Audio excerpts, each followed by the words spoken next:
Right. So last week we talked about this grid computing and the parallel computing, the concepts, right? So as well as we talked about the von Neumann architecture and the fetch execution cycle, some concepts uh, which explain what's happening inside our in the computer architecture, right? So today we are going to talk about the multi-core processors, which is not going to be a new one because we talked about this in the parallel programming as well, right? But here we are focused on the cores, right? And then we are going to focus onto some memory hierarchy as well as the types of memories, right? So the multi-core processor, now this explains like the number of cores that stays inside a particular process, right? So uh, in the very old days, like when the technology is found with the large scale integration, the processor has emerged, right?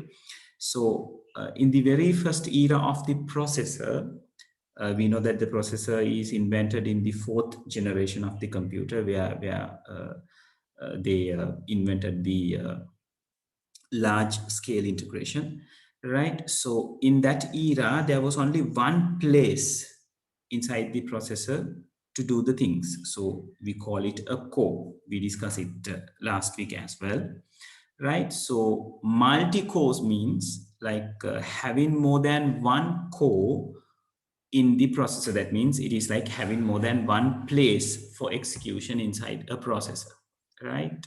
So and we discuss about what happens with the when a particular CPU is with many different cores compared into a one core, right? Same has illustrated over here with some details. So here they have taken like a single core processor at your left hand side and the excuse me, dual core processor at your right hand side. Like one core is in the left and two cores are there at the right. So what they are saying is the same workload is given, if the same workload is given to both the processors, and it says the processor or the CPU will be 100% utilized to complete these particular processes. And since two cores can share the workload, like each core, like theoretically, each core is going to utilize 50% of the particular core, right? So again, it is good for the CPU because it is not being like high in temperature, like it has the single core, right? Single core එක තියෙනකොට ඒක ගොඩාක් කියන්නේ 100% utilize කරන්න හදන නිසා the temperature will rise. But here with the dual core, there is no very big temperature gap. So it goods for the CPU health, right? And here it says like need to run at maximum frequency of 1 gigahertz, run at max voltage of 1.1 volt, right? So like I said, it use all the things it has, right? And when it comes to the dual cores are run at lower frequency, like 550 megahertz. Here they have given, right? Voltage, again low voltage, right? So and it results with the less power consumption with a dual core processor, right? So this, if the single core processor consumes P amount of power, the dual core processor is going to consume 0.6 amount. That means like comparatively less. It's not cut down by 50%, but it is being reduced, right? So the power consumption is reduced and the time it takes to execute is increased, right? That means the execution will happen in a very short period of time, right? So those things can be happen. And at the latter part, they are talking about the need of the multi-core processors. It says can be run program by dividing some parts so it get executed fast. It enables parallel programming like we discussed in the last week to get the high performance from a single machine. Hold on, why it is not, yeah. Yeah. So it is talking about the need of multi-core processors. No? So it is need to get the high performance from a single machine, right? So just remember the concept where what happens when a one core is there and what happens there are more than one core inside a CPU. Right. Is that clear, people?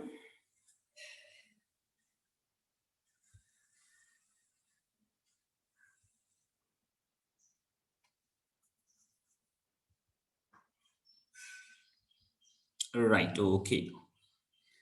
Good, good. So let's move to the next one, the memory hierarchy. Right now, this is something for you to remember, and it's better you by heart this as well. Right? This talks about what are the memory or what are the storages which can happen like uh, temporary as well as permanently. Right? We call it volatile and non-volatile as well. So how it happens, or like in which order these particular memories have been arranged. So I have used the pyramid structure of the memory hierarchy. So at the top of it there are registers. So you can remember when we are talking about the von Neumann architecture, we talked about the registers. I told you it's the memory component which is inside the CPU, right? And it is considered to be the smallest memory uh, that we can find inside the computer system, right? So then after there is cache memory. We are going to discuss about the cache memory at the next topic, right? So then after the main memory, the RAM, as we addressed, and the secondary storage. Now, secondary storage means starting from the hard disk. You can have external hard disk, CDs, DVDs, right? Blu-rays, all kind of things are being considered as the secondary storage. So the story goes like this. The capacity for a particular memory is like increase in, oh my god, I think yeah, there is a slight addition should be done to your diagram, Lamai. I'll do the modification, just reflect it on your note. Some of you may have the thing that I'm going to do, right? But some may not.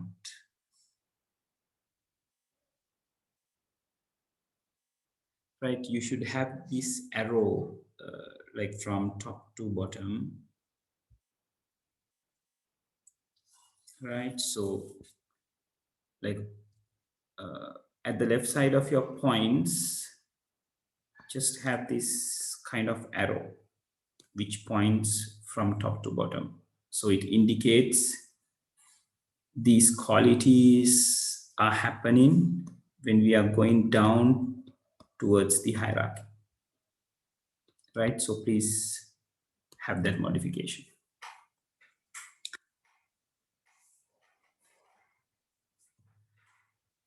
All right. So as we talk, like when it comes to the capacities, register is the one which has the lowest capacity, right? If you like the registers are coming in KBs, kilobytes,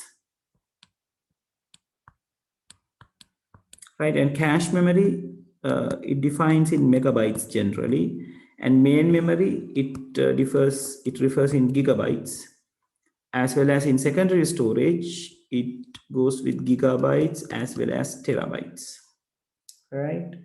So you can see clearly the capacity is going to increase because gigabyte, terabyte is the one which indicates the biggest data amount or like a bigger data amount, and moving towards the gigabytes, from gigabytes to megabytes, from megabytes to kilobytes, the capacity will be reduced. So at the top of the memory hierarchy has the smallest capacity, and at the bottom it has its biggest capacity.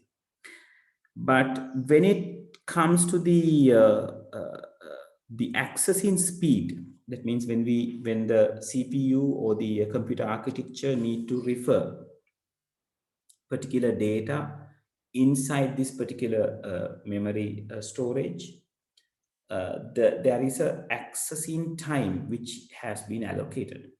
So that time is minimal with the registers. Register has the smallest time which takes to access particular content inside it, right? So we say access time is very less when it comes to the registers. And when it comes to the cache memories, it's little bit more than the registers, but not not larger than the time that it takes to the access the main memory, right? So register memory has a little time or like less time to access, and cache memory is having little more time regarding that, and main memory is having more than the cache memory when it's trying to access, and secondary storage, it has a lot of time. It takes a lot of time to access its data comparatively, right? But when we experience this in the real world, we won't be able to feel this. මොකද මේ කතා කරන්නේ like nanoseconds, microseconds, right? Milliseconds or වයින් අපි කතා කරන්නේ, right? So user is not affected with the delays, but when it comes to the processing part and all other things, that this time will matter, right? So downwards the memory hierarchy, we learn that the physical size, the capacity is increased as well as access time is increased. So if the access time is increased, there is a correlation with the access speed, right? Actually, it's not a correlation, a relation with the access speed. It goes the other way around, right? If access time is less, it is the fastest. And when the access time is high, it is going to be the slower, or when it comes to the secondary storage, it's going to be the slowest, right? So when we thinking about that, registers is the fastest, right? And cache memory is a little bit slower than that. Main memory is a little bit slower than the cache, and the secondary is anyway little than the main memory, right? So you can remember it with the reference. If it takes more time, it is slower. If it takes less time, it is faster, right? ළමයි තප්පරයක්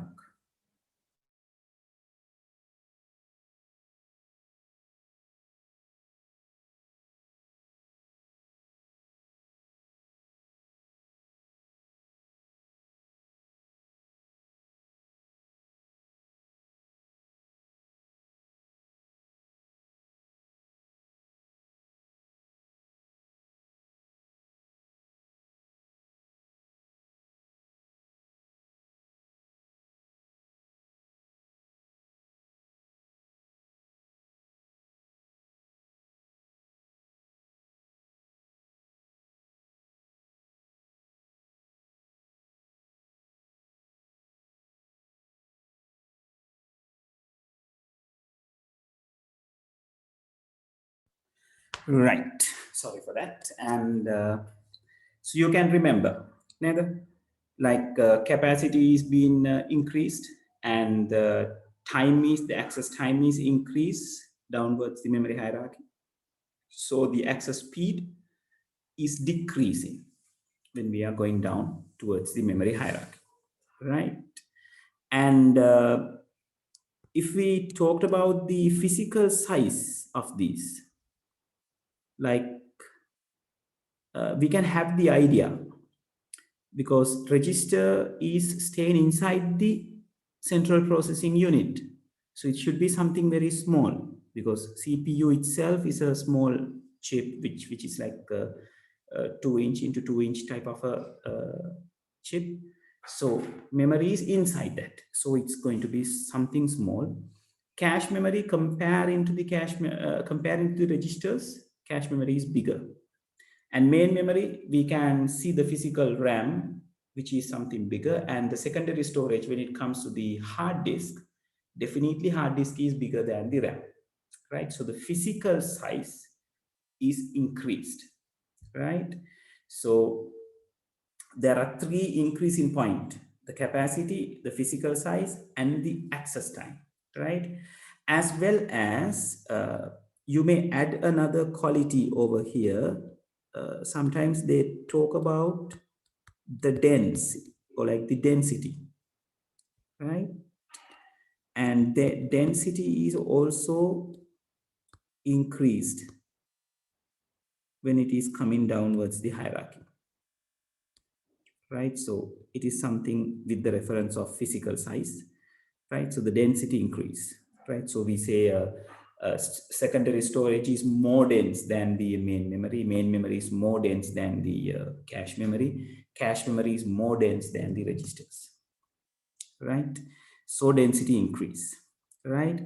And we know access speed is decreasing since the registers are the fastest and the secondary storage is the slowest, right?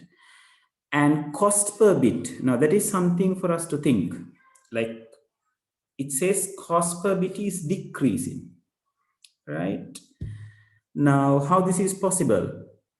Because now if you think about the cost of a register, it will cost you a processor, right? You can't take a register from the market, right? Register comes with the processor. In case if you want to purchase a registry memory, you have to purchase a CPU. So CPU is going to cost you like 30 to 40,000, right? I'll say like it will cost you 35,000. So like now you can see like 35,000 for some kilobytes, right? So if you want to see a price of a bit, if you just divide this by 1,000 approximately, it's going to give you cost per byte. So cost per byte will be 35. 35, it is per byte.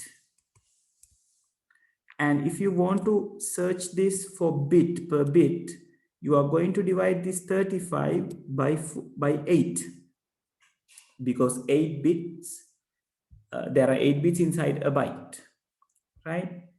So that means if you divide 35 by 8, it approximately goes as 4. So like 4 rupees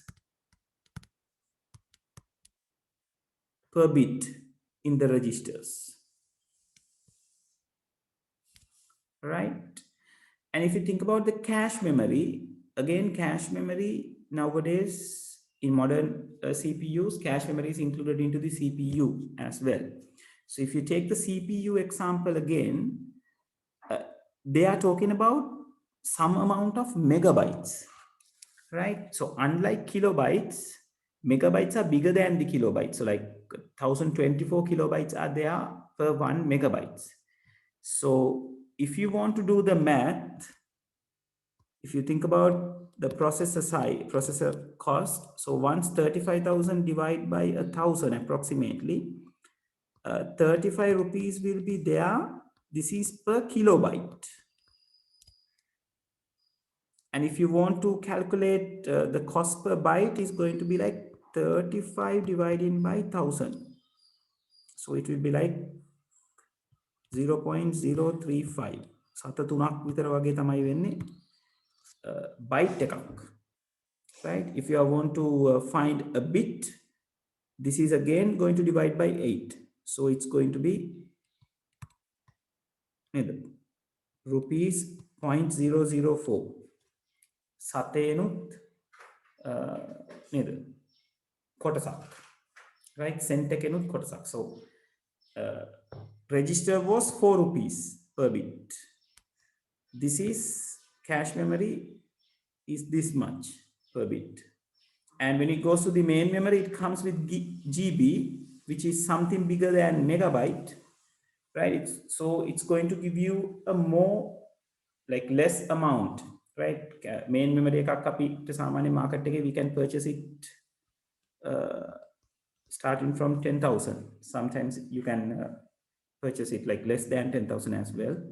So 10,000 divided by 1,000 and again 1,000 and again 1,000 because it is gigabyte.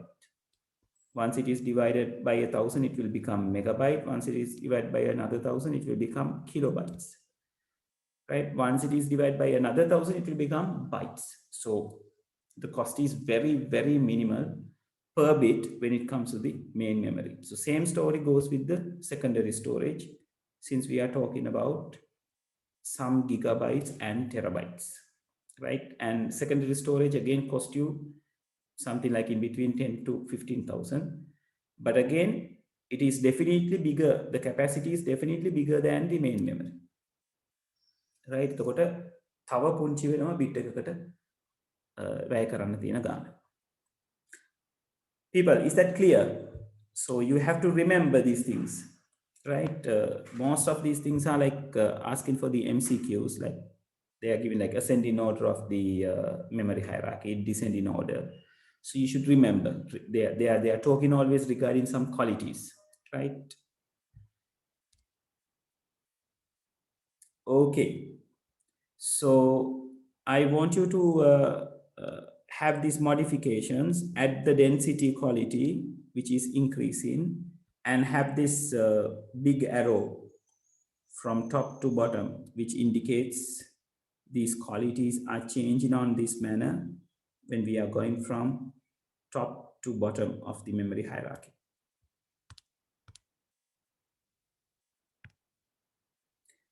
Right.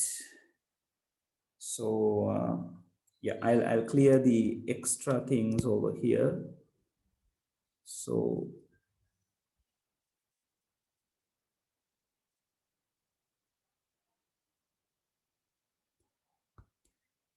these are the modifications that you need to do.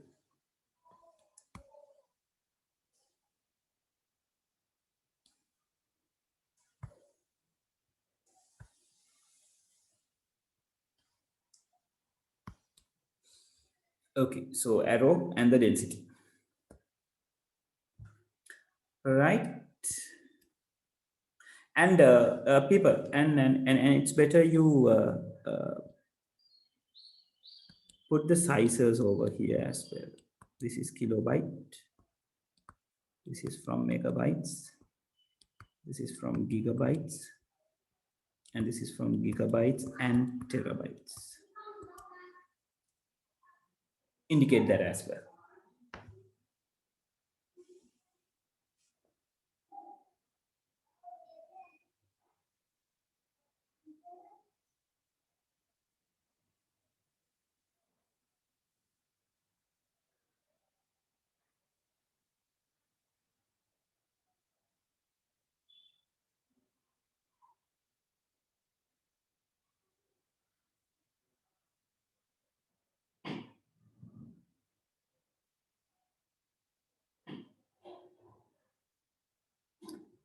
All right.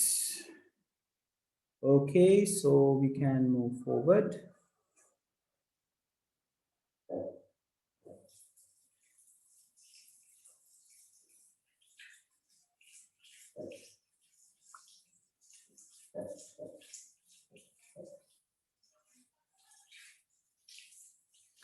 Right. So the next part is talking about the memory, right? So there are two types of memories which we call volatile memories and non-volatile memories. Now this register memory, cache memory, and the random access memory, the first three in your memory hierarchy are being considered as the volatile memories. So volatile means when the power is given to these particular memories, they can remember the things, they can store the things. But when the power is disconnected, the things inside will be erased, right? So that is why when we have not saved anything in our computer during our work, during a particular work, uh, due to a sudden power cut, we are going to lose the things that we have done, right? It is because most of those details are resides on the main memory, right? So when main memory erase its things when the power being disconnected. ඔගොල්ලෝ phone එකේ game එකක් play කර ඉන්නකොට phone එක off වුණොත් game එක ආයේ මුල ඉඳලා ප්ලේ කරන්න වෙන්නේ like or to you have to play it from the place where you have saved last time. It is because of this RAM, because they are not keeping things in their mind when the power is disconnected, right? So registers, cache memories, and RAM. And we know what about the registers from the von Neumann architecture. It is the memory component inside the CPU, which holds the instruction until it is given to the ALU to execute. And again, the result from the ALU will be given to the registers until it is sent to the main memory, right? Now, this is a clarification of cache memory, right? So this cache memory is the one which act in between CPU and the random access memory. So generally, what is happening is when a particular program needs to be executed, first it will be loaded into the main memory from the secondary storage, like hard disk, right? Hard disk එකකින් අරගෙන RAM එකට ගෙන්නන්න ඕනේ program.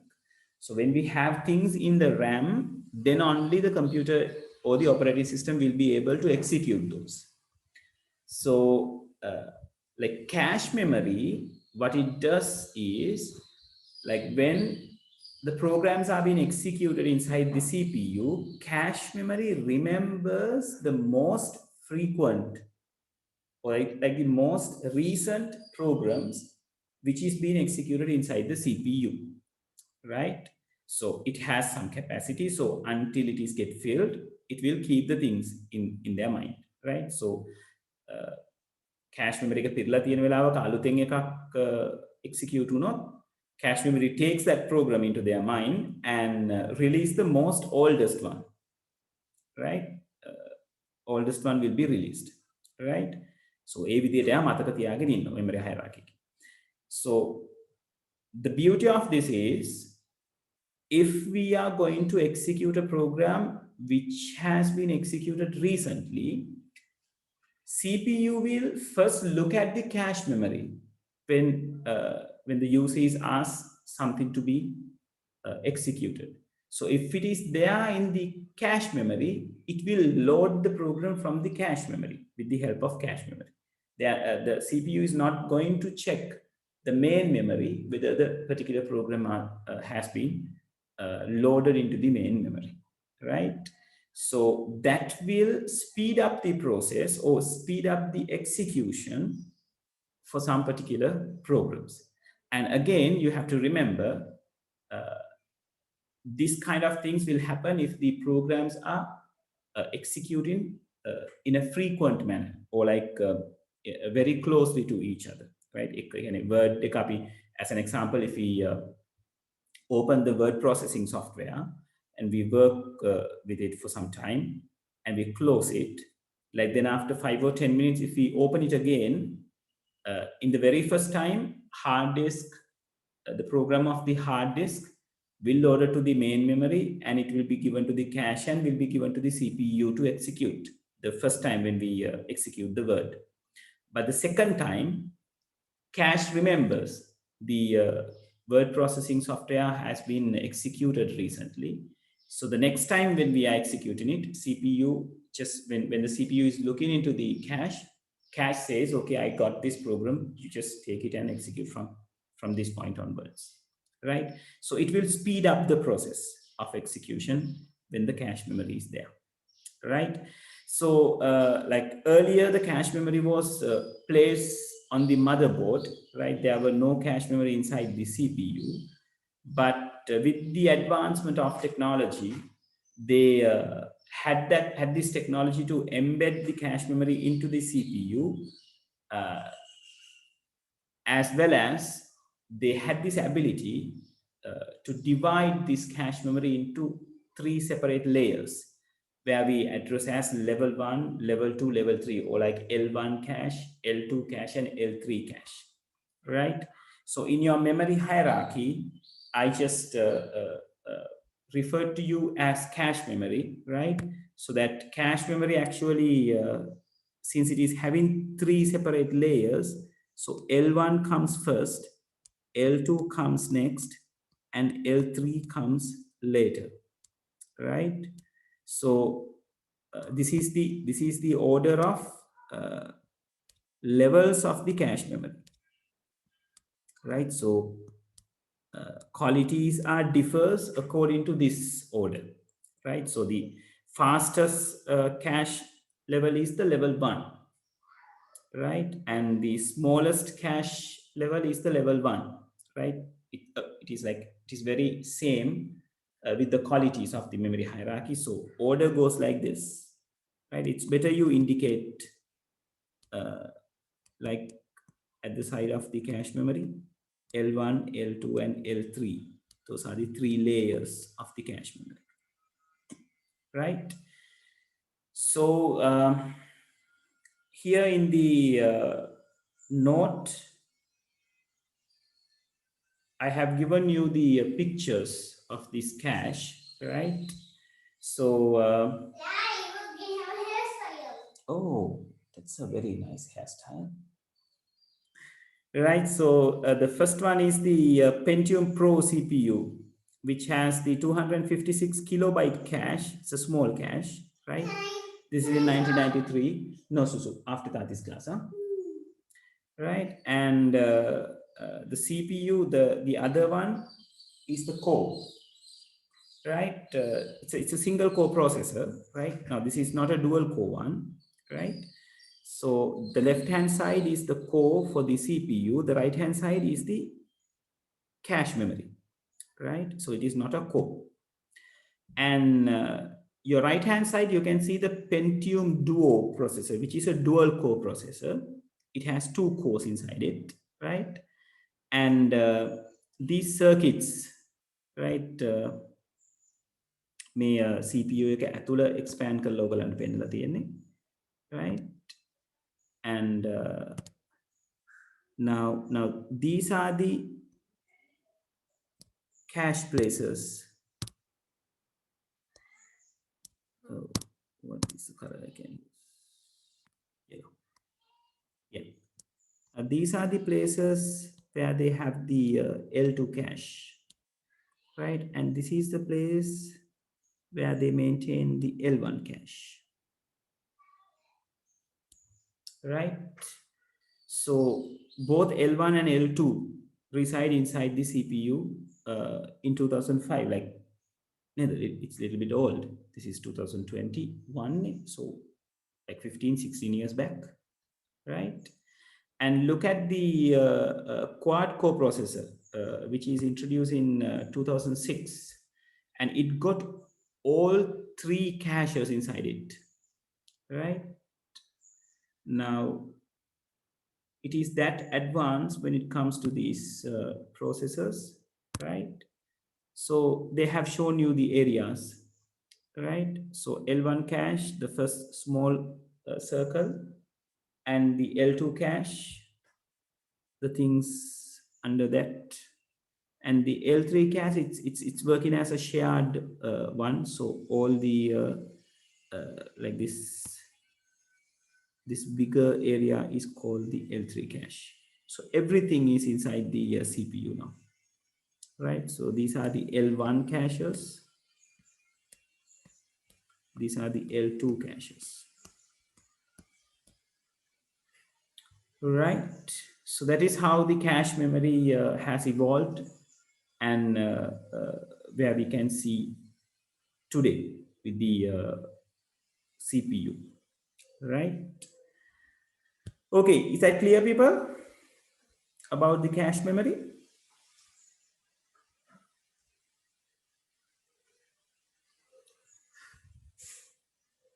Right, great. So the very last page we are in, it is talking about the random access memory. Right now, this random access memory, it is given this name because we has the ability, the computer had the ability to access it randomly, right? Yani කැමති තැනකට එක සැරේ point වෙන්න පුළුවන්, right? Now, if you refer to a particular book, you can turn to the page 20, or like you can turn to the chapter 2 by turning page by page. That is called sequential access, the concept that we are going to talk at the very last, right? So I'll explain it now. So this is called sequential access. Just turning page by page, or just accessing the memory location by location, right? To reach to a particular location. Or else you can read the content, table of content, and quickly turn into the chapter 2. Now that is called random access, right? You can turn here and there, right? And access the page that you want, right? So those are called the sequential access and the random access. So the RAM is referred as this way, as the random access method, right? And again, we get to know that random access memory, or the RAM, is a volatile memory, right?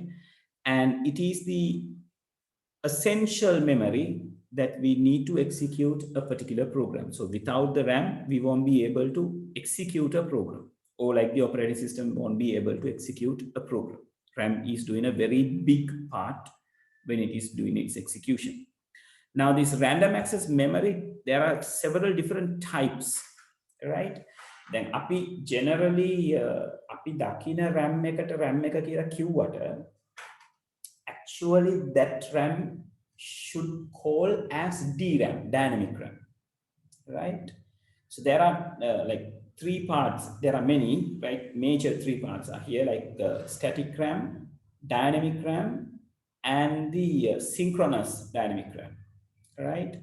So this static RAM, it is actually referred to the registers and cache. Register and cache memory is made out of these static RAMs, or like the SRAM types, right? And the RAM that we are referring, the main memory, is considered as a DRAM, dynamic RAM, right? අපි registers and cache, we don't address them as SRAMs.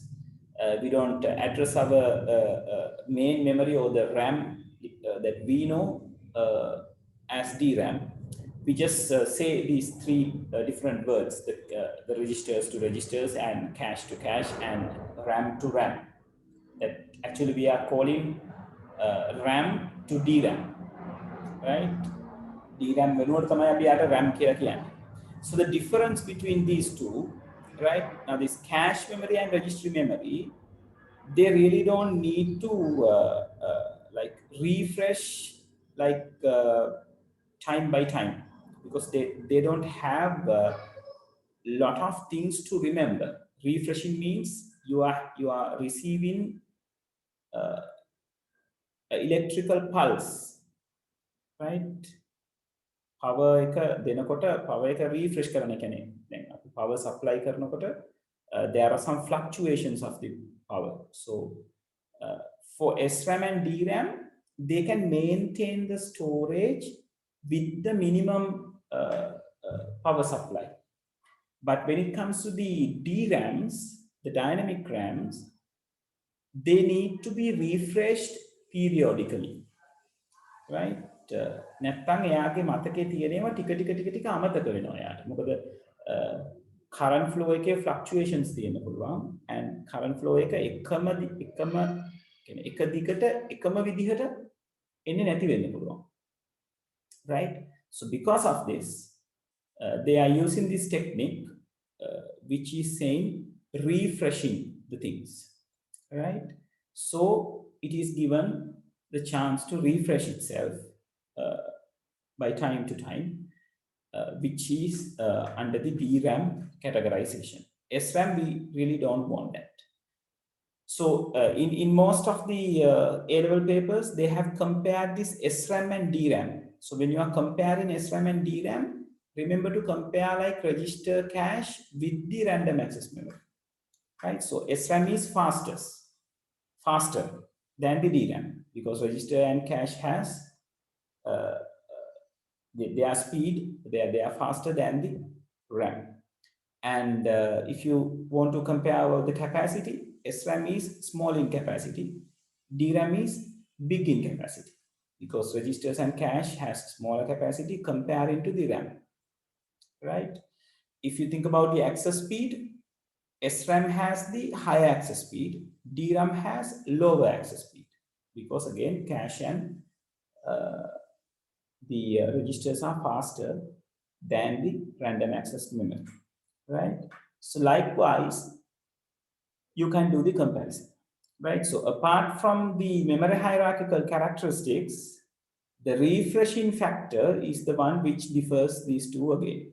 SRAM does not need frequent refreshing, but DRAM needs that, right?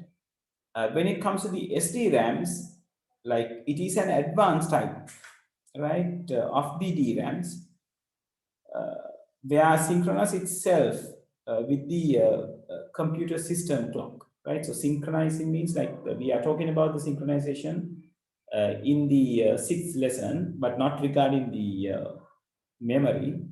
It is regarding the computer networks, right?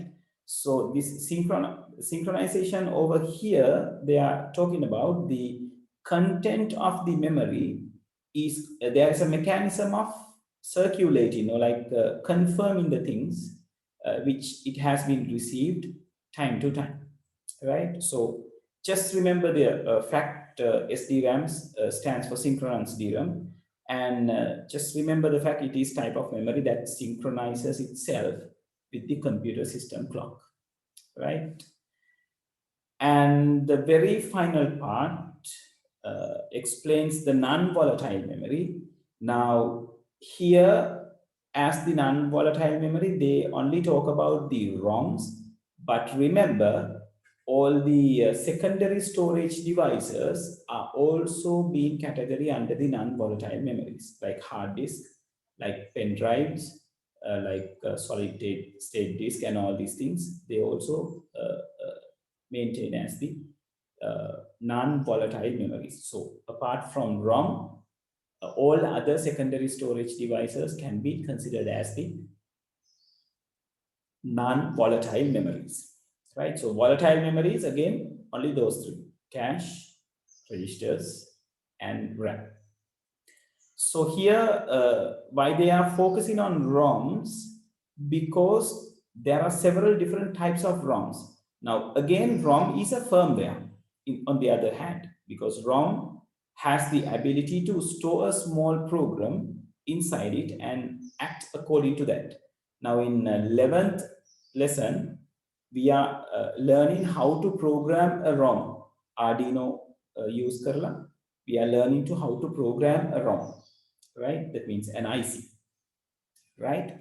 So same thing is happened with these ROMs, right? So there are very specific ROMs which called the BIOS chip, CMOS chip, which were very critical on creating or like when the computer is booting up, right? So there are several different types of ROM. ROM stands for read-only memory, and there are PROMs, there are EPROMs, there are EEPROMs, right? So PROM stands for Programmable ROM. Now, generally, when you receive a ROM, it is already been programmed. You can't do anything with that when the things are arranged on the motherboard, right? But you can see when we are doing the Arduino, we get to know how to program a ROM, right? So this PROM is an empty ROM that you can program just one time. So you can purchase a PROM. So you can insert a particular small program into it using special devices, and that's it. You can't change that program. Once you've given a program, it is done.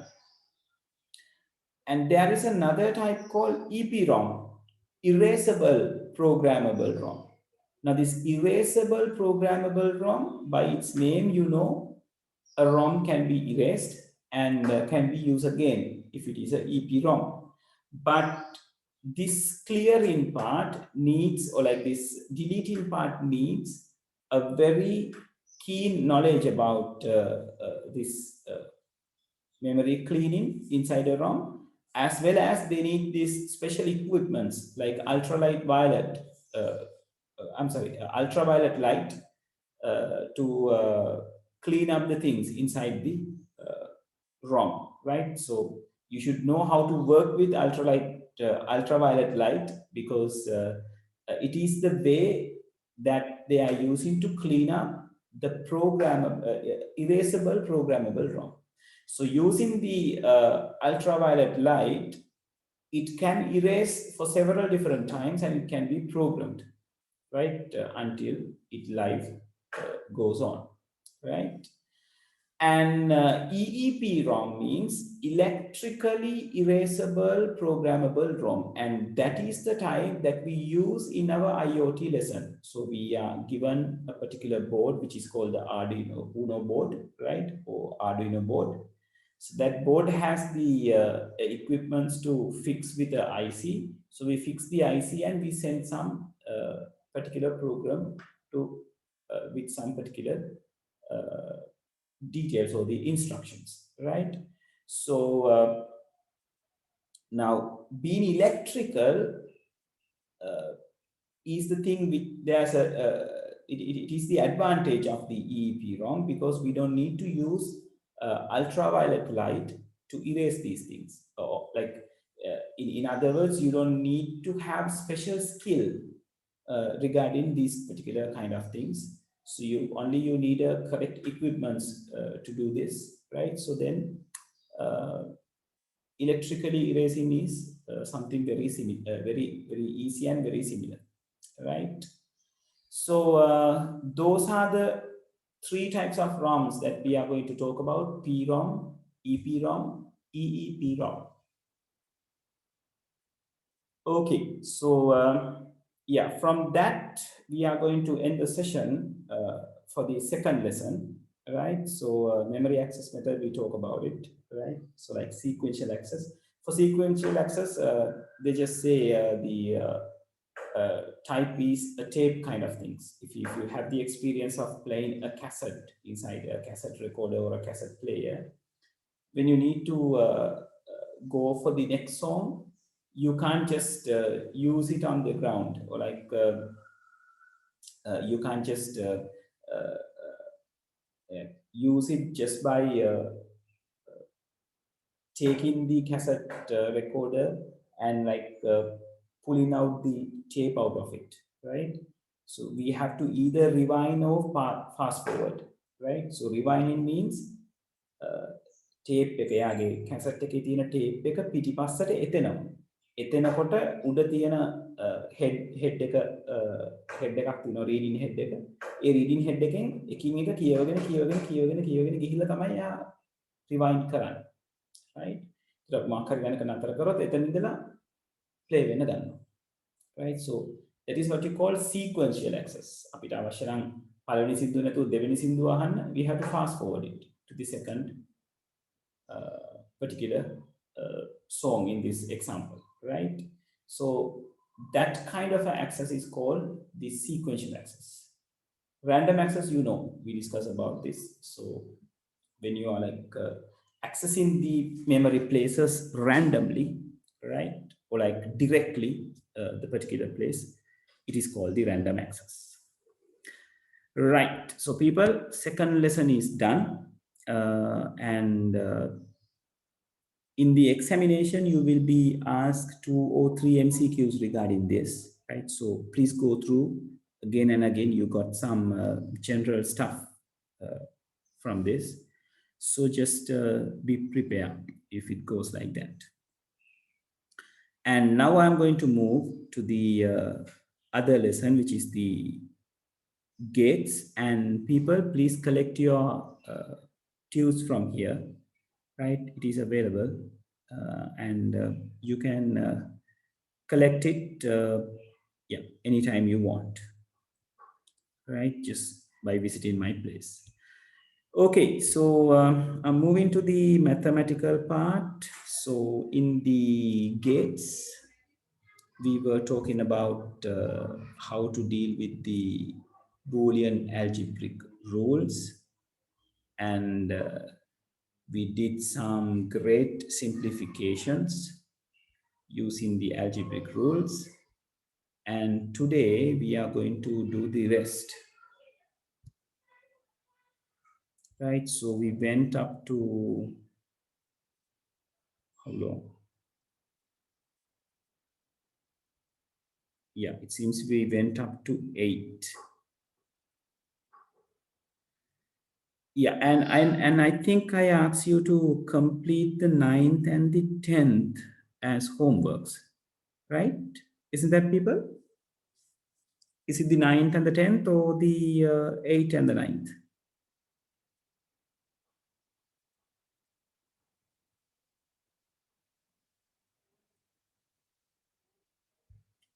ළමයි කීවෙනි ගානද මං ගෙදර දැන් 9 10 ඕනේ බණ 9 10 නේ. Ah, right, okay. So 9th one, let me discuss the 9th one.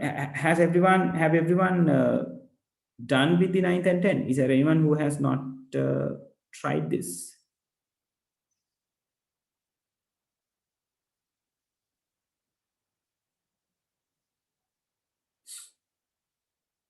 Okay. Right, so here I'm going with the 9th.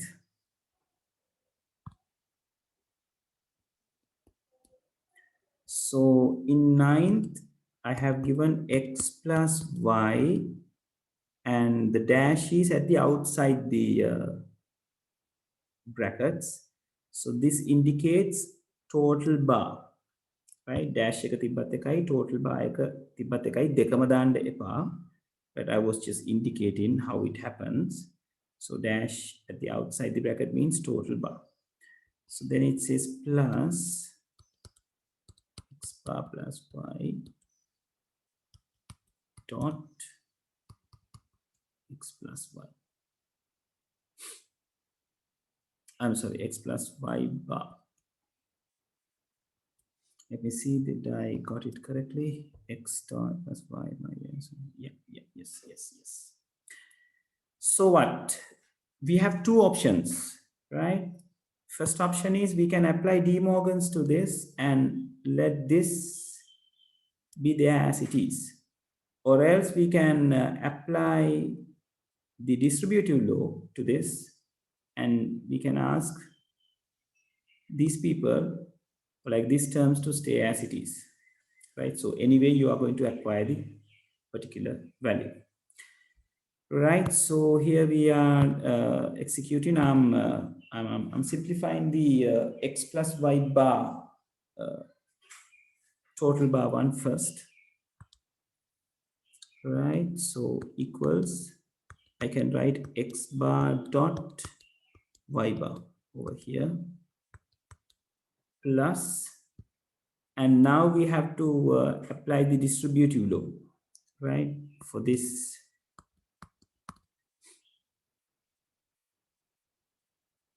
yeah, so it's better I go with the dash since I indicated with the dash.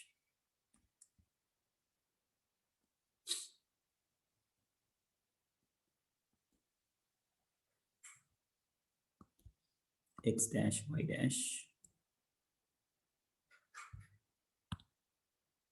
And here I'm going to write this as it is.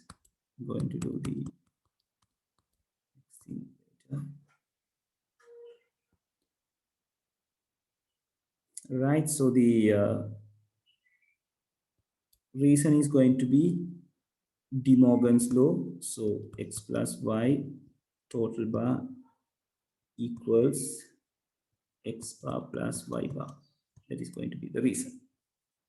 So in the next line, I'm just having x dash dot y dash plus these multiplications. So x dash dot x plus x dot y dash plus y dot x plus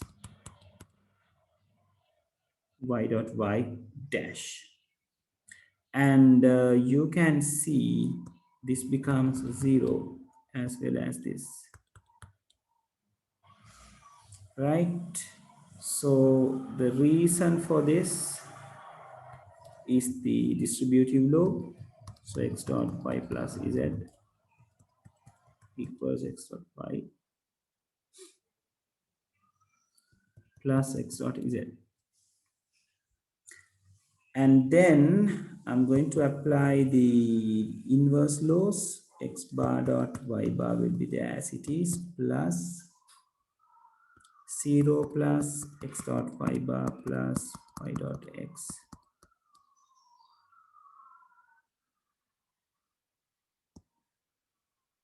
Right, so hold on a second, people. Right, so this we can say x dot x bar equals 0. Right, then x bar dot y bar within brackets plus x dot y bar plus, did I miss anything over here? No, no, no. X bar dot x. Yeah, yeah. That is why I think in x, this is x bar dot y bar, people. Sorry, my mistake. X bar dot x bar dot y bar, then y dot x, y dot y bar. Yeah. So this is x bar dot y bar, and this is y dot x, right? So now what we can do, thinking about these two is pointless because they comes from the same thing. And again, we don't have anything common. So we can think about these two, right? So it is x bar dot y bar at the out of the bracket, and x bar dot y bar again, we can find it over here. So for these two, we can write x bar dot y bar together plus y dot x, or you can say x dot y, right? So the one we have used here is x plus x bar equals 0. I'm sorry, this is not the one. X plus 0 is equals to x.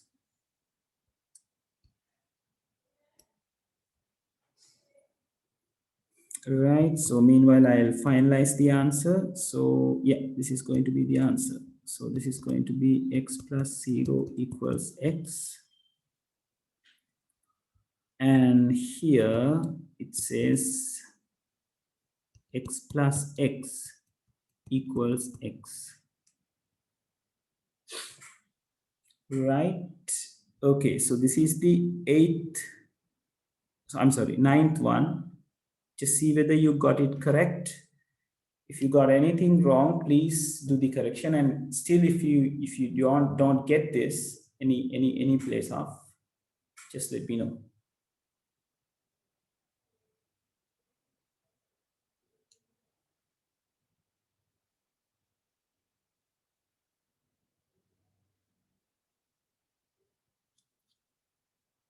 Is everyone done with the 10th question?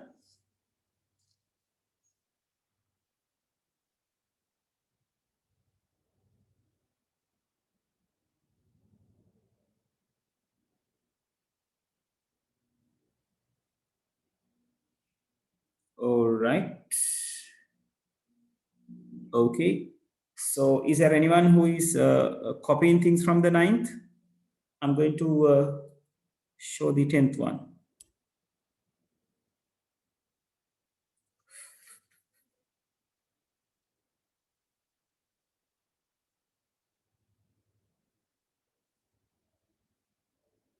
All right. So here we go with the 10th one. So 10th one says A plus B total bar dot A dot B total bar. Yeah. So 10th, it is saying A plus B. I'll refer bar over here. Dot A dot B total bar. So clearly, we can't apply the distributive law over here when the total bar is there. First of all, we have to decompose the total bar. So how we are going to decompose? Using the De Morgan. So this is going to be A bar dot B bar, right? Then this dot is here. This is going to be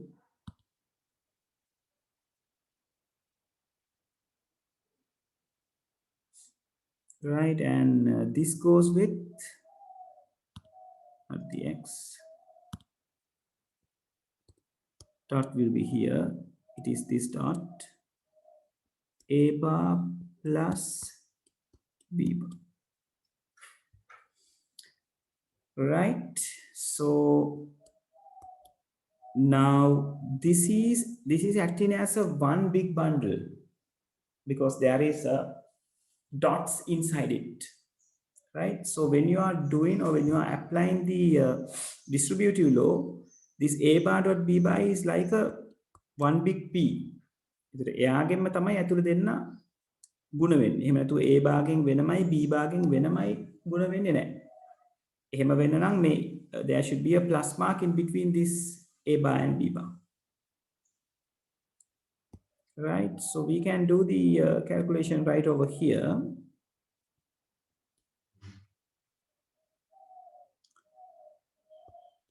A bar dot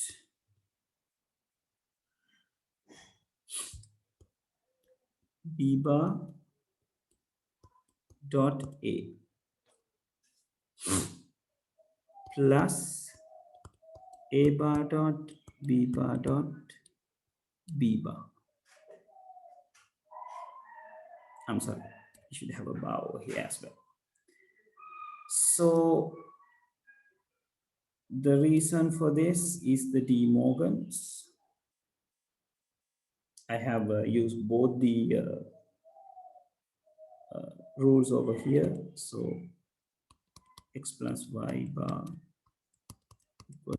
X bar plus Y bar. And again, X plus Y. Right. So this will illustrate the other one.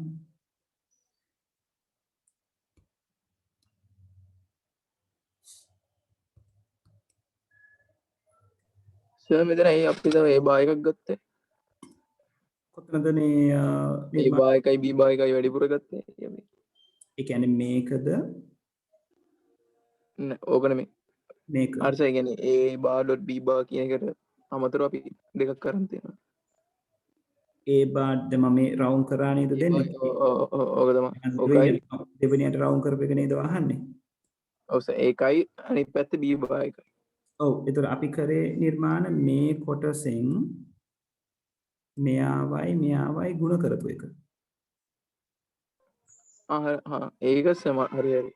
තේරුණාද? එතකොට ඒක තමයි අපි කරේ, right? Start Y bar is going to give this.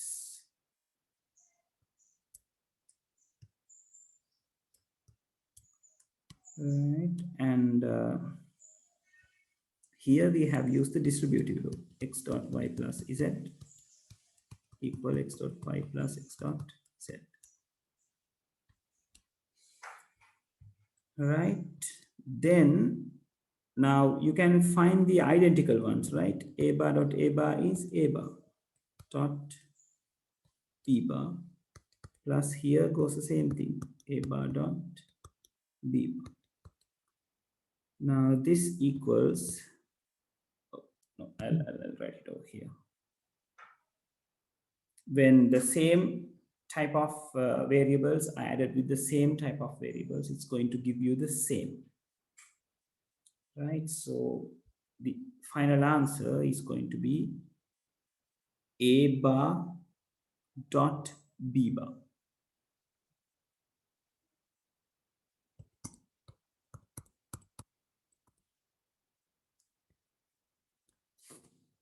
Right, so this says x dot x equals x.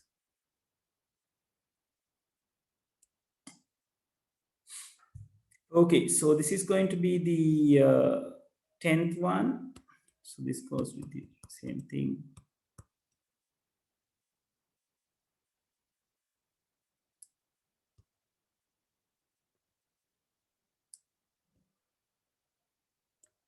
Right, do the corrections. I'll change this low against here.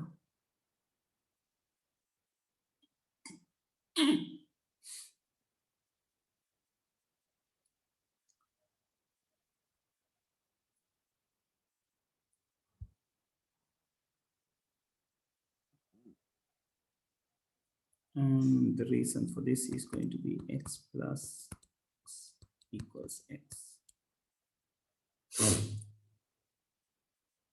Right, so this is going to be the 10th question. So do your corrections, and we can try the 11th. There are these questions.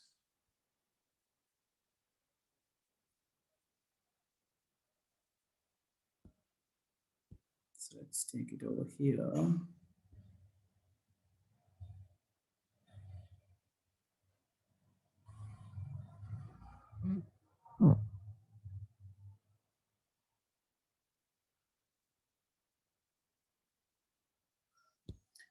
All right, so starting from 11, you can go forward. I'm going to do the 11th question by another 4 minutes. 12:42 is the time. I'll start this for 12:46.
If you got any questions, you can ask.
Yes, there is only 1 minute. If you want more time, let me know. Otherwise, I'll do the math after 1 minute.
All right, shall we discuss the next one, people?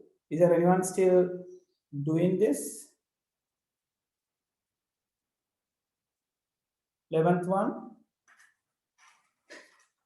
Anyone who need more time?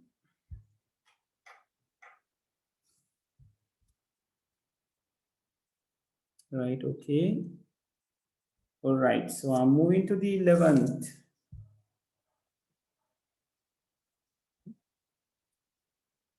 So the 11th question, it says x dot y plus x dot y bar plus x bar plus y bar is here, right? So there are many different possibilities or many different approaches you can do this particular thing, right? So I'll show you two different ways, right? So the traditional way is going to be x dot y bar,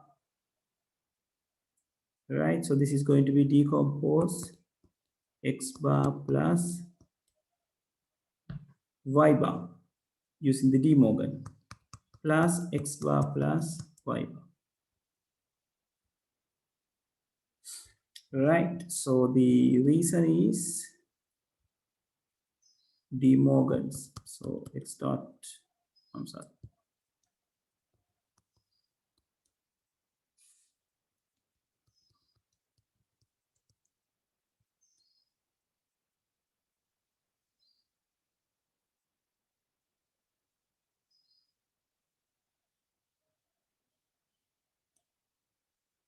Right, then we can see the x bar, y bar is there. So x dot y plus, we can write x bar plus y bar. So this x bar happens, represent these two, and this y bar represent these two, right? So the theory is going to be x plus x equals x. So whether you say x bar plus x bar equals x bar. Now you can use either the redundancy law with either x or y, right? I'm going to have the redundancy law with these two. So this can be written as x bar plus y plus y bar. Now you have to understand why we write x bar plus y, right? Because x bar stays alone, its complement, the x, stay with something else. So we can forget the complemented one. So it says x bar plus y bar. And then it is redundancy law, x plus y bar dot z. I'm sorry. X bar dot y equals x plus y. This is going to be the chance. And now we can say y plus y bar equals to 1, right? So it means x bar plus 1 is going to be there. So it is because x plus x bar equals 1. So අපිට x bar dot x කියන එකත් ගන්න පුළුවන් නේද? 1 X කියලා. x bar bar plus 1. x ඒකත් bar 1 කියලා dot ගත්තයි. x bar dot x එක පුතේ 1 කියලා ගන්න බෑ. නෑ plus නේ තියෙන්නේ මෙතන. අපි අර එක කියලා ගත්ත තැන. sorry x bar කියලා ගත්තේ සර් දෙකම redundancy දාලා. ඔව් ඔයා කියන්නේ මෙතනද නෑ සර් අර x එකට හැදුවේ අපි. ඊට උඩ step එක. ඊට උඩ step එකේ. ඔව්. එතන සර් අපිට 1 කියලා ගන්න බැරිද? එතනත් x by x නේ. බෑ. එතන ගන්න බෑ නිර්මල්. හේතුව තමයි මේ x තනියෙන් නෙවෙයි එන්නේ. ඔයාට මේ x උයි මේ x බායි විතරක් කතා බහ කරගෙන දැන් ඔයා කියන්නේ මෙතන xy මෙතන x බායි එකයි එකතු කරලා එකයි කියලා ගන්න කියලා නේද? ඔව් සර්. බෑ. මොකද මේ x තනියෙන් නෙවෙයි ඉන්නේ. එයා ඉන්නේ y ත් එක්ක බැඳිලා. එතකොට බෑ කරන්න. හරි. එයා තනියෙන් හිටියනම් පුළුවන්. Right. So x bar plus 1 finally is going to give you 1 because we know if one do the O operation with anything, it's going to give you 1. So the theory is x bar plus 1 equals 1. Right. So this is a one way of doing this. හැබැයි ඔයගොල්ලෝ මේක ටිකක් හිතුවොත් මේක ටක් ගාලා විසඳ ගන්න පුළුවන් තැනකුත් තියෙනවා. Right? Okay, so if you got any things to do with this, do some corrections or anything, just make it clear first.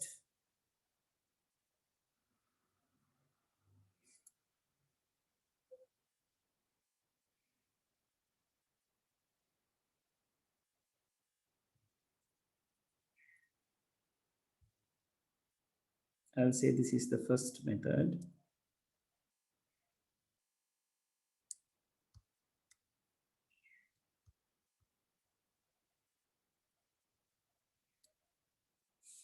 So the second method, we can do it like this as well.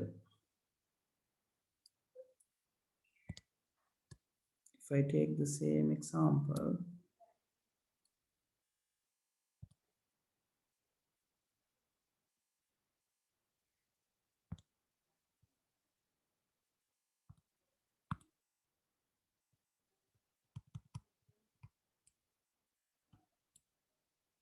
so x dot y plus x dot y bar plus x bar plus y bar. Now, if you look closely, you can see, if you consider these two together,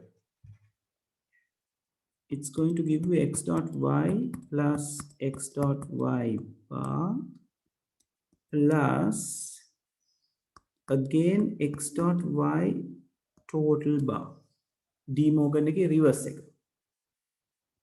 Right? It is because it says x dot y total bar equals x bar plus y bar. Right? Then using the redundancy law, not the redundancy law, the associative law, these two forms the same thing. So we can write just one thing. So it says x plus x equals x. Now what we have here, if you think about x dot y as letter P, we have P bar over here. X dot y can P කියලා හිතුවොත් x dot y bar කියලා කියන්නේ P bar. So this is like P plus P bar. P plus P bar is 1. right? So you can straight away go for 1 by saying x plus x bar equals 1. So එතකොට පේලි 4යි.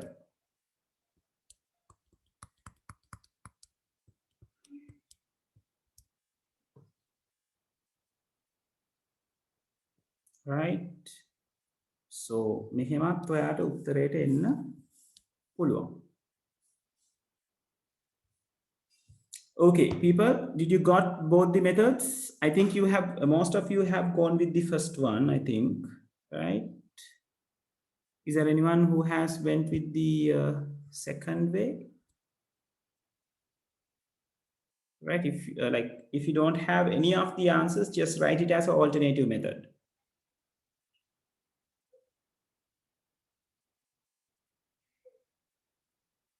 There you go. And do the 12th one. I'm going to do it again by 4 minutes. Now it's 12:56. I'm going to do it by 1 o'clock.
Right, are we done with 12th one?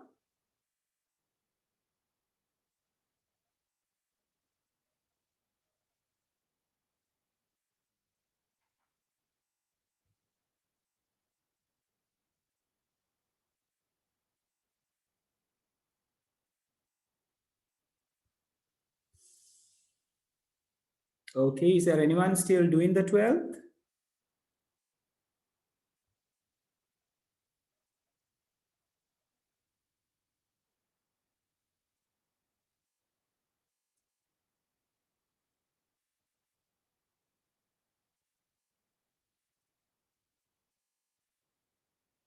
Right, so let's go for the 12th.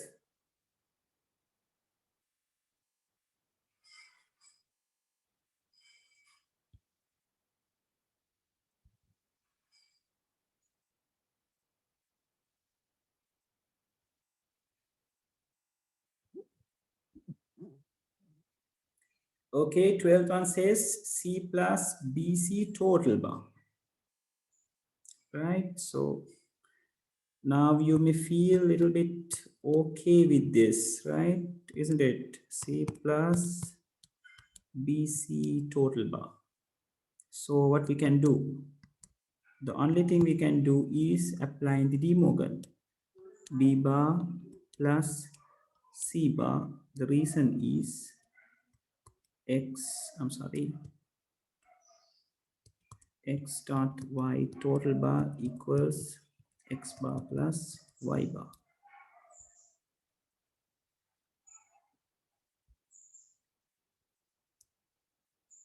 Right, and now we can go C and C bar, saying it is 1. Right, so we can say B bar plus 1. So it says x plus x bar equals 1. Sir over there. Sir එතකොට අතන C බා තනියෙන් නෙමෙයි හිටියේ B bath එක්කනේ. කොතනද? මෙතන plus එකක් තියෙනවනේ සර්. ප්ලස් එකක් නෙමෙයි තියෙන්නේ. ඩොට් හරි එකක් සර්. තිබුණනම් තමයි ගැටලුව වෙන්නේ. හරි. Right? So B bar plus 1 will give you a 1. Right? So this says x plus 1 equals 1. Right? Okay, go for the 13th. Right? I'm going to do the 13th from another 4 minutes. It's 1-3. I'm doing this at 1-7.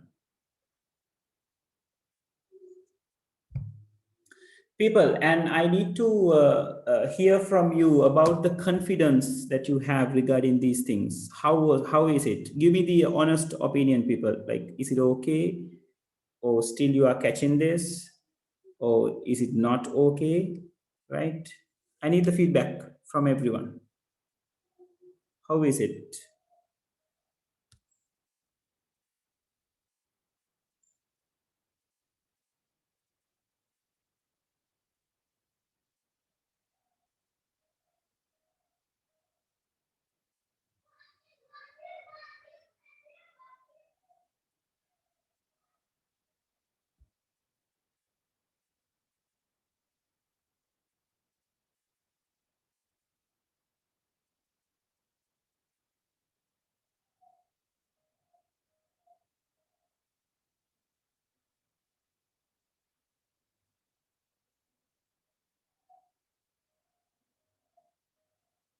Okay, Lalindi.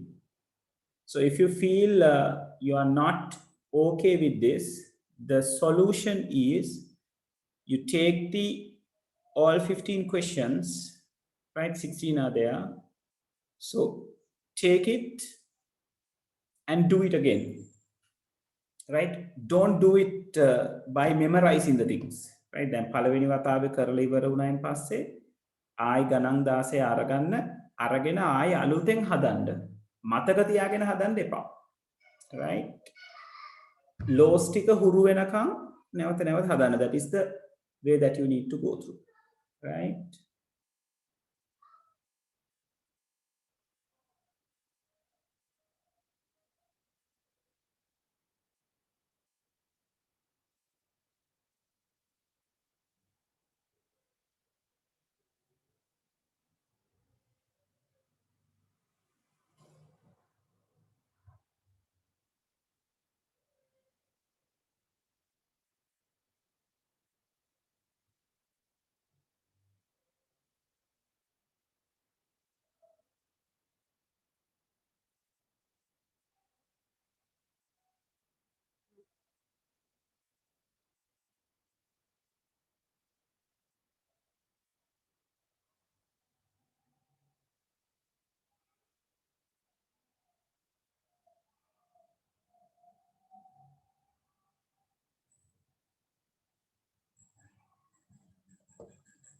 Right, okay.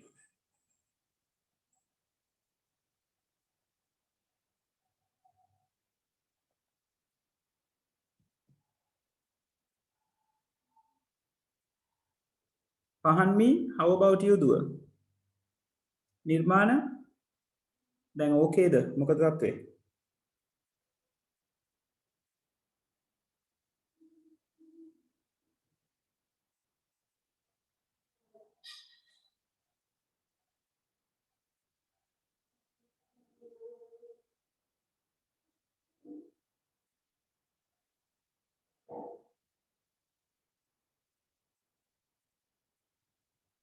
Oh, Pahanmi is not in the room. Pahanmi disconnect කරලා.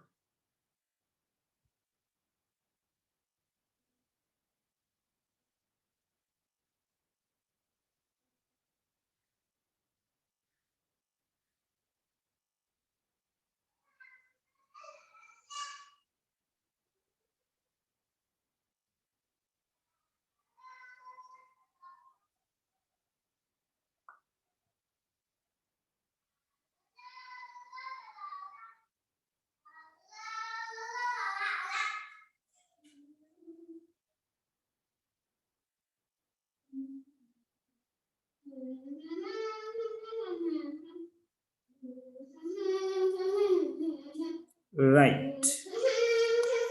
Can we do the 13th?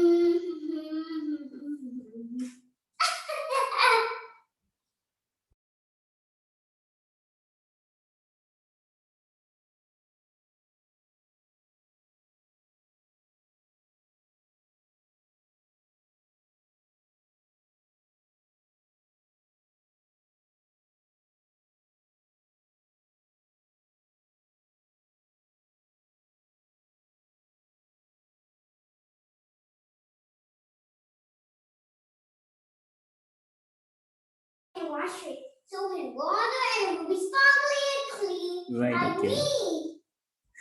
All right, people, let's do the 13th. Is there anyone still doing the 13th? 13th?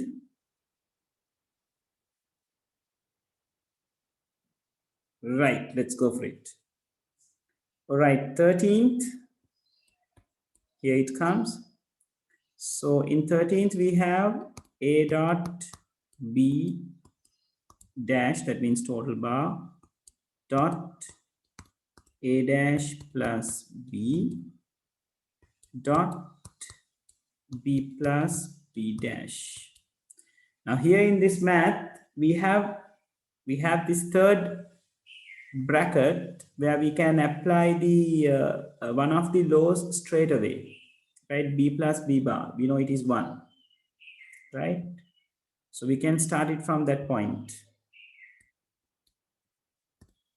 A dot B total bar, or like the total dash, A bar plus B is there, B plus B bar, we can say it is 1. So the reason is X plus X bar equals 1. So then we can say A dot B total dash dot A bar plus B. It is because X dot 1 equals X. And now we have to apply the De Morgan. Otherwise we can't go with this. So I'm applying De Morgan. So it's A dash plus B dash dot A dash plus B. So the reason is De Morgan. X dot Y total bar equals X bar plus Y bar. So now we are applying the distributive law. So we are taking A dash dot A dash plus A dash dot B plus B dash dot A dash plus B dash dot B. So the reason is X dot Y plus Z equals X dot Y plus X dot Z.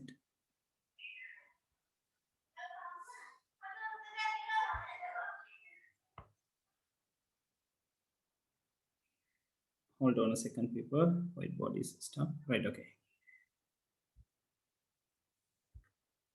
X dot y plus x dot z. So now we have a lot of things to do, right? A bar dot a bar is going to give you a bar plus here a bar dot b plus b bar dot a bar plus here we know it's 0. So the reasons are going to be x bar dot x bar equals x bar and x dot x bar equals 0, right? And now we can have a bar plus a bar dot b plus b bar dot a bar saying x plus 0 equals x. So අපිට b bar dot b 1 නෙමෙයිද ගන්න ඕනේ? b bar dot b කියන්නේ 1 නෙවෙයි නිර්මාණ.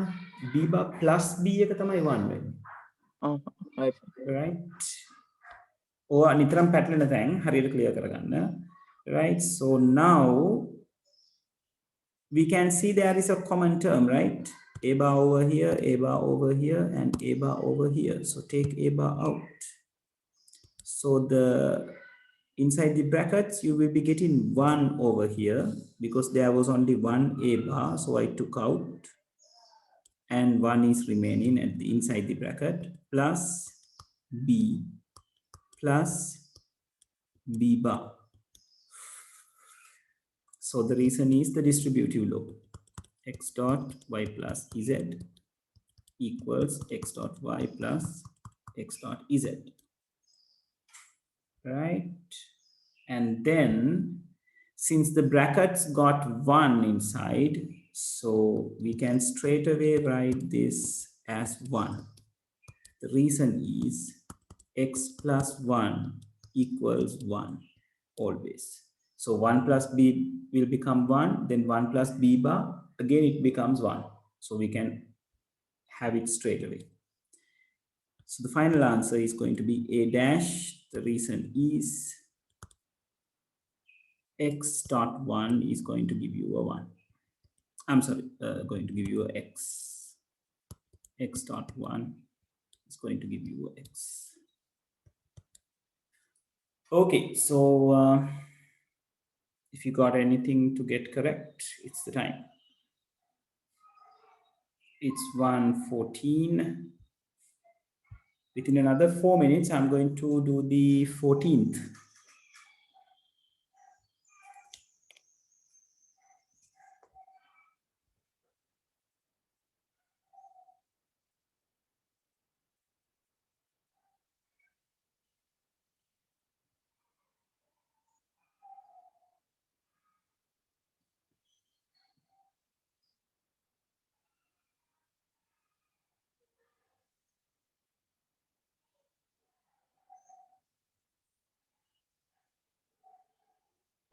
So 14 වෙනි math එක පොඩ්ඩක් දාන්න ස්ක්‍රීන් එකට.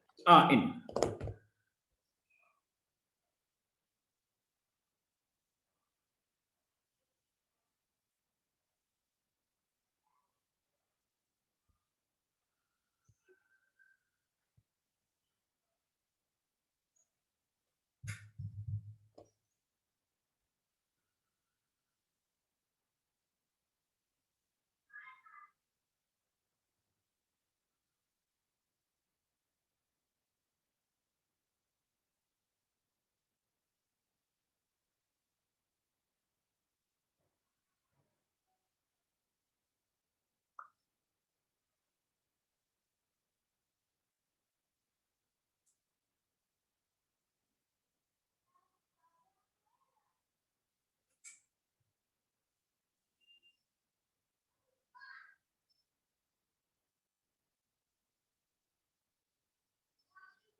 Right. Can we go for the 14th, people? Do you need any time? Any more time?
People, all right, let's go for the 14th.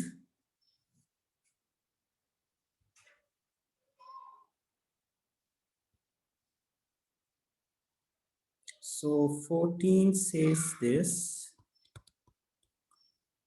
A plus C and AD plus AD dash plus AC plus C. Right.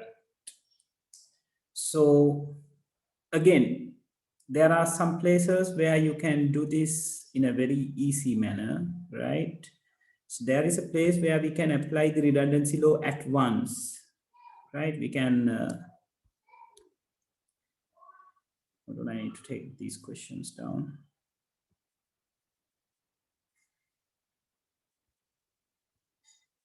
Right, so this AC plus C can be addressed as A at once using the redundancy law. So let's start from there. Right, so A plus C.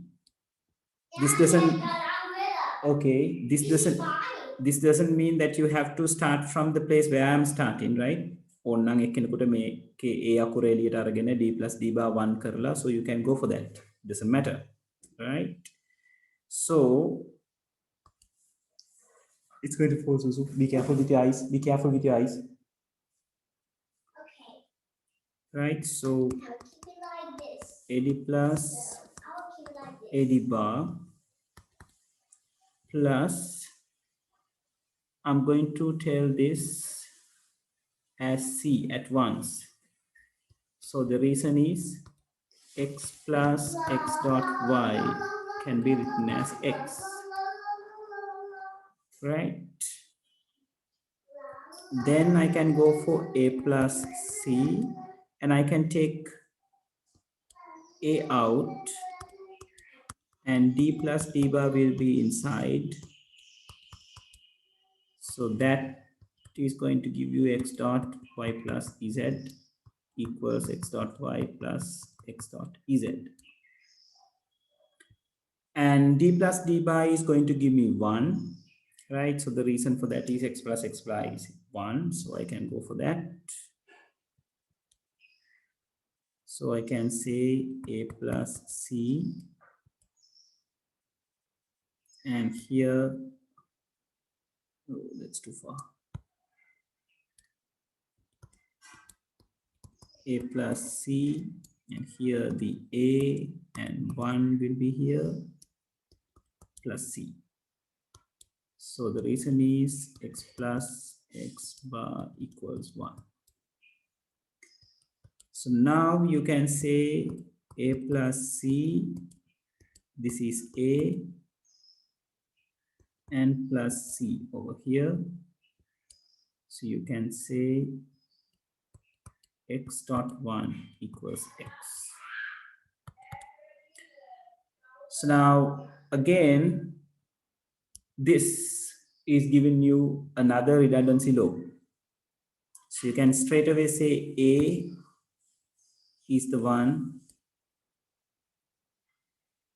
which gives over here, and plus C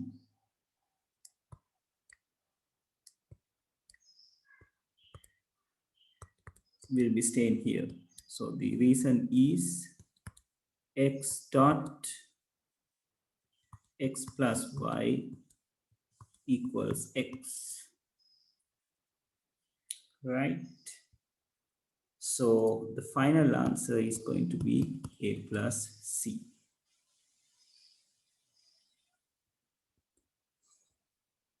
Got it, people?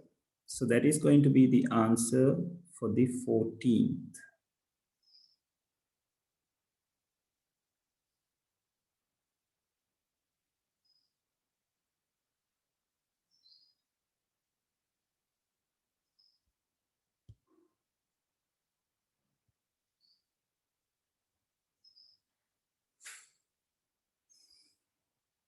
Yeah, go for the 15th very soon. I'm going to try it by 3 minutes. Now it's 1:24. I'm going to do it to 1:27.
Right, people, can we do the 15th?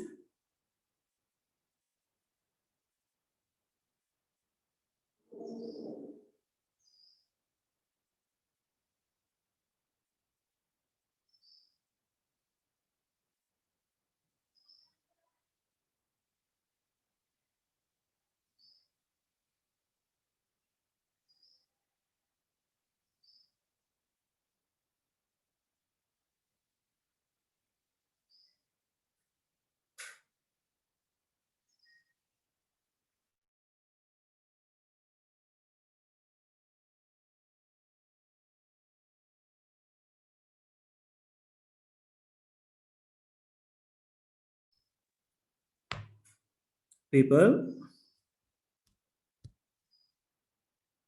Right, so I'm doing the 15th.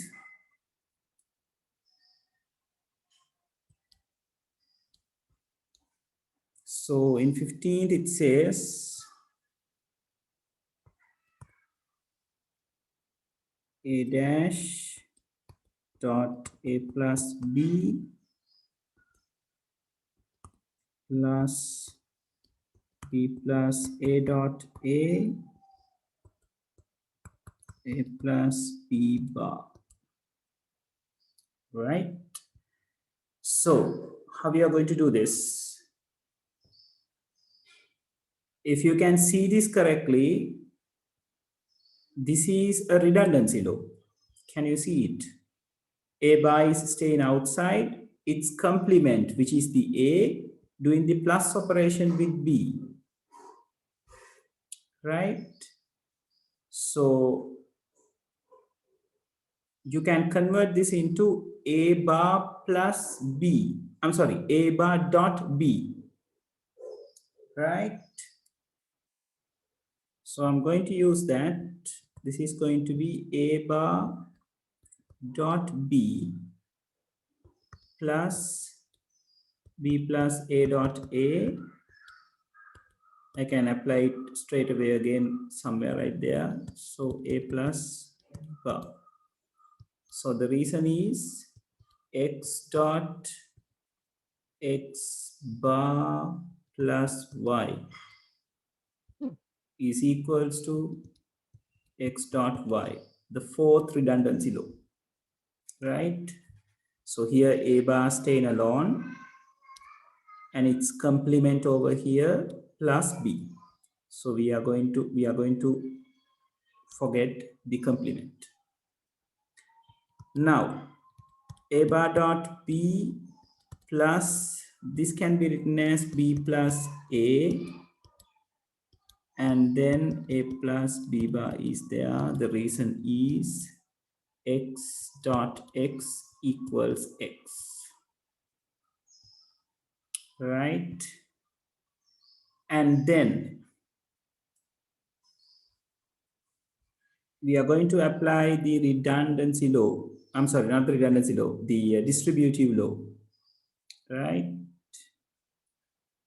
So let's apply the distributive law. A bar dot B will be here. So this B dot A plus B dot B bar plus A dot A plus A dot B bar. So the reason is X dot Y plus Z equals X dot Y plus X dot Z. So A bar dot B plus, this will be a 0, right? And this is going to be A, right? So we are doing this B dot A plus 0 plus A plus A dot B bar. So the reason is, there are two reasons. X dot X bar equals 0, X dot X equals X, right? So now you can see there's a 0 plus thing, so it's going to be the same thing. So it is A bar dot B plus B dot A plus A plus A dot B bar.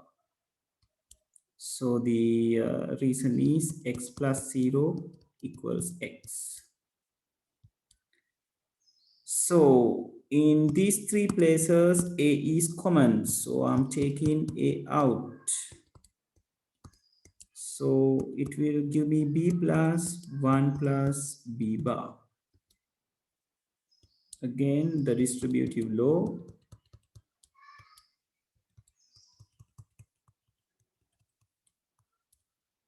And which gives me A dot B plus A dot 1 over here, because When you are adding 1 to with any other variable, it's going to give you 1. So this means x plus 1 equals 1.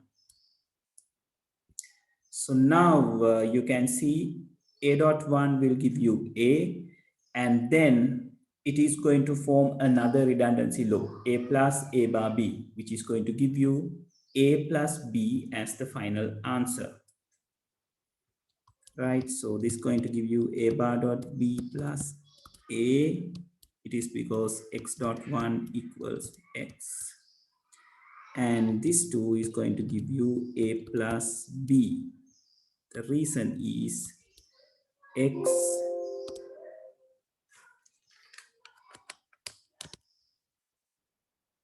plus x bar dot y equals x plus y. That is y. So the final answer is a plus b.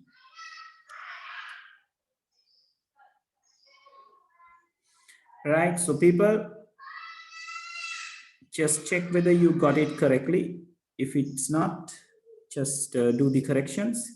And the very last one, you have to do it at home and send me the answers, everyone. Right? So you have to do it at home and send me the answers. Right?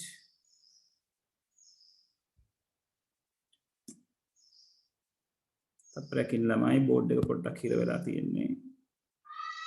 Yeah, there it goes. Let me take you the 16th one.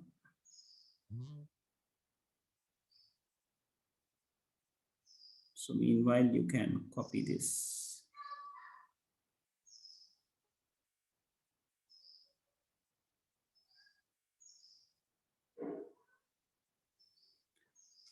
Everyone, please do the 16th one and send me the answers, right? So I can see whether you got this.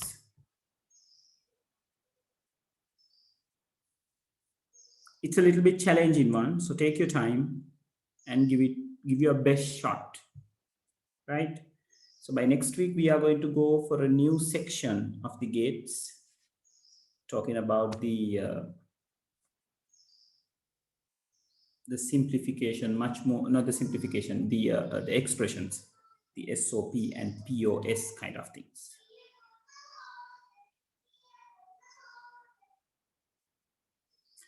If you are done with this, you can leave, people. Thank you very much. I'll keep the screen like this if you want to do any corrections.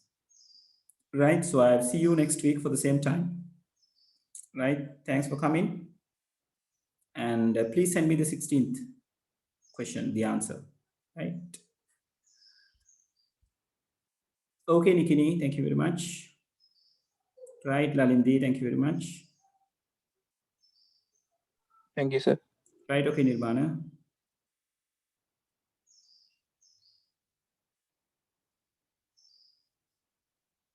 Right, Dua, Sachintani, thank you very much.